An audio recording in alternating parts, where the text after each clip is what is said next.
What I am going to do is I'm going to help you make a shift. And it's going to take consciousness and it's going to take practice, but it is the absolute tool that helps me get out of my guilt moments too.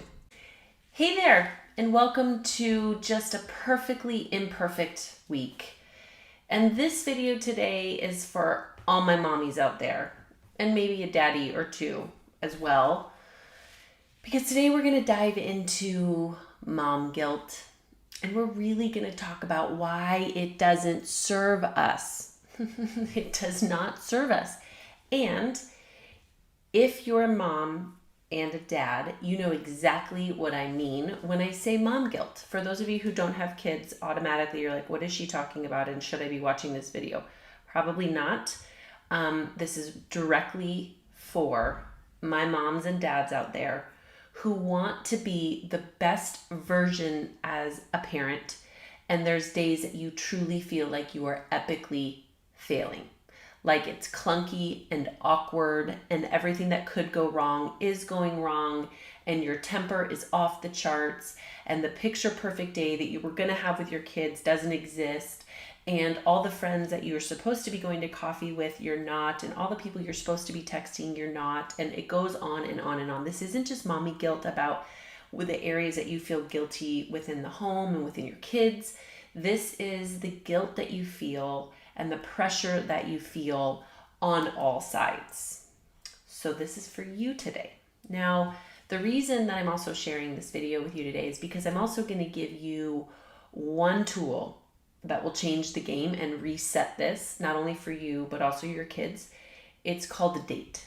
It's making sure that you're going to date your kids and that you're going to give pattern interrupts to create special moments and special memories for you and for them. So we'll just cut to the chase because that's where we'll land, because I just had the most spectacular day playing with my kids and it does just that. But we're going to talk about the mental and emotional guilt train that generally even exists between where you are now and your date. Because let's face it, dates aren't that hard to do. In fact, they're very simple, and yet the ability to actually make them happen sometimes just feels completely overwhelming. So we're going to talk about the in-between. Now, let's first look at guilt. Generally, why we will sit in our guilt is because for some reason, in a weird masochistic way, we feel like it's serving us, right? Like as long as I'm in touch with all the things that I'm not doing well, then maybe I'll take responsibility for doing them better, right? Like as long as I'm falling asleep at night going, man, I didn't kiss my babies enough and I didn't serve my husband enough and I didn't clean the house enough and I didn't do homeschool well enough and I didn't call this friend, I didn't call that friend, and I'm just not that good of a friend. There's something subconsciously that I think is trying to make us feel like we'll take responsibility, and the only way that we'll take responsibility is if we feel bad about it.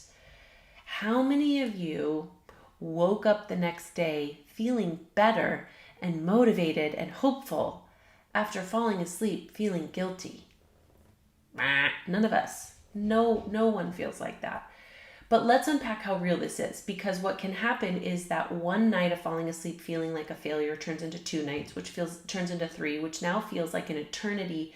And what starts playing in our head is all the things that we're not. And then what happens is we actually start making decisions from a place of this unconscious belief that we're not giving it our all, that we're not doing our best, that we're not loving with our whole hearts, that we're not aiming for the best experience that we can with our kids. And I know you too well to believe that to be true. And so here's what I want you to do. I'm not gonna go overboard on talking about how we wallow in the guilt, because all of us know exactly what it feels like. What I am gonna do is I'm gonna help you make a shift. And it's going to take consciousness and it's going to take practice, but it is the absolute tool that helps me get out of my guilt moments too, right? So here's what I want you to do. The next time that you're in a place of feeling guilty for any reason, you're not being a good enough friend, you're not being a good enough wife, you're not being a good enough kid, you're not being good enough at whatever it is, I want you actually to step back, and I want you to, instead of feeling guilty for whatever it is you're feeling guilty for, I want you to stop and I want you to actually shift into gratitude. Now, I know that this sounds crazy, and in the moment we want to be just gnarly and want to hang tight on this ride of guilt, but consider what you're actually grateful for. Maybe it's that you are their mom. Maybe you're grateful for the fact that you do have an incredible husband. Maybe you're grateful for the fact that you do have so much on your plate. Maybe you're grateful for the fact that, what you dreamt about 5 years ago is exactly what you have today. And even though it's hard, it is the hard that you choose. Maybe you're grateful because you do homeschool and you get to do this with your kids. Maybe you're grateful that though maybe they're sick, at least they're alive. Now, I know that sounds crazy, but what happens is gratitude will actually help me to surrender to all the goodness that's in my life and will get me living from a much deeper place. Guilt up in my head is going to spin and spin and spin. And what happens is I start making decisions tomorrow based upon my past, right? I actually start to make decisions from an experience that I had yesterday that told me I wasn't good enough. And so then I start to live unconsciously from a place of I'm not good enough. What this does when I actually shift into gratitude, I actually start to see what I have, and it causes me to rise up. It causes me to meet the standard that I have for my life and to live into my values. Now, catch this. The next thing that you're going to start to do is once you shift into gratitude, to find something to be grateful for in the midst of the hard, in the midst of the mistake, in the midst of the failures, in the midst of it, it's going to position your heart to go, okay, great. I'm super grateful that I get to do this. I'm super grateful that I get to kiss my babies. I'm super grateful that I get a new day tomorrow to start fresh. Now what I want you to train yourself to do is to actually start making decisions based upon the type of mom you are. Not how you're acting, not how you're behaving, who you know yourself to be at the core of when you're momming it, right? So maybe you would say, I will own that I'm an incredibly creative mom. I will own that I am a compassionate mom. I will own that I'm a passionate mom. I will own that I am such an open-hearted mom. I will own that I will do anything to ensure that my kids have a joy-filled house. Great. Now I want you to make decisions from being that woman. Though you might not feel like her in the moment, though yesterday or the day before or the month before might even give you some evidence that you weren't really making decisions from that place, I want you to start making decisions as the compassionate woman today. What would the compassionate mom do in this situation? What would the open-hearted mom do in this situation? What would the passionate mom do in this situation?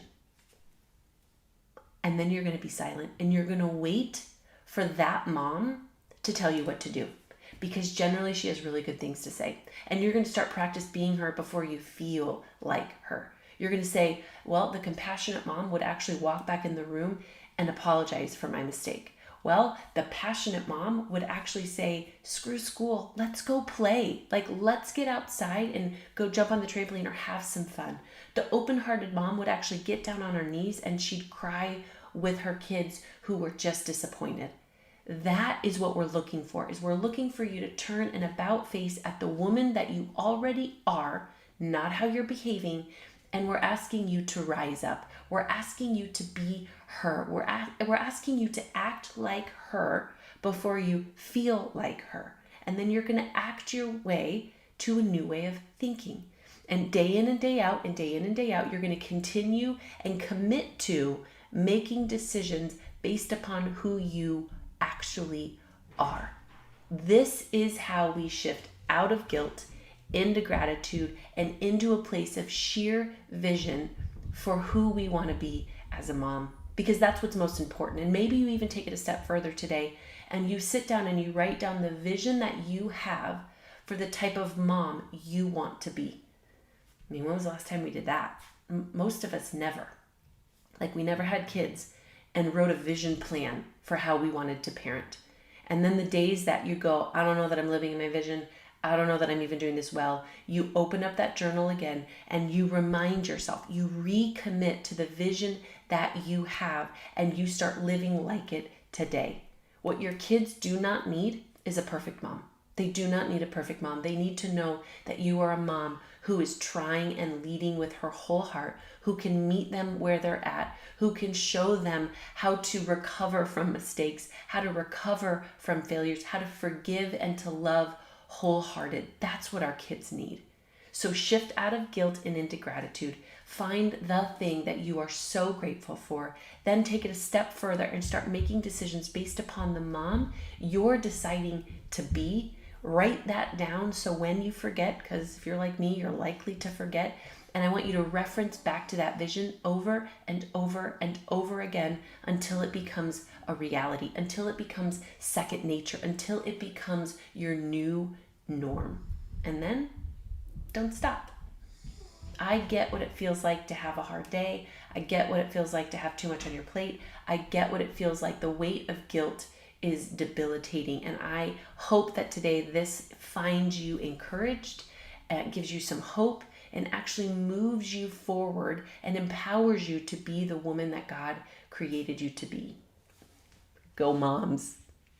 Oh, and I almost forgot, mommy brain, the best part.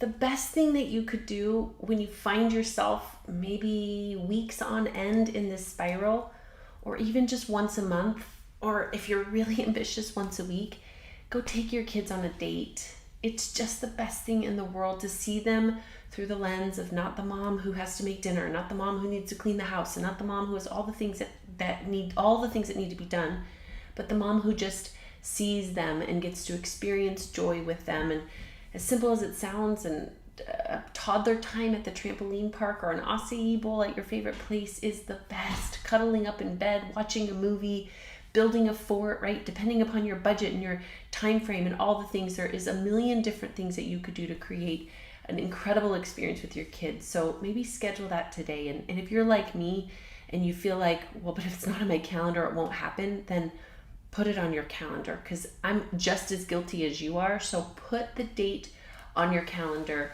and wow your kid with something special. You've done all the things before 9 a.m. And it might be clunky, it might not be perfect, but this is us, baby!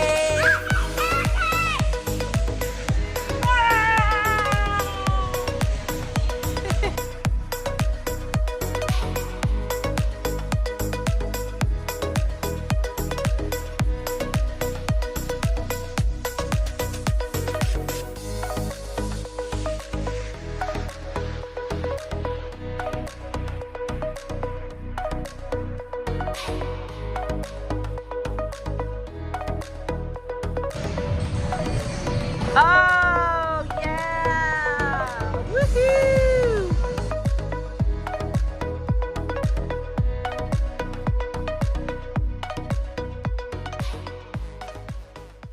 Don't forget to subscribe. Don't forget to subscribe. Also, give us a thumbs up. And give us a thumbs up.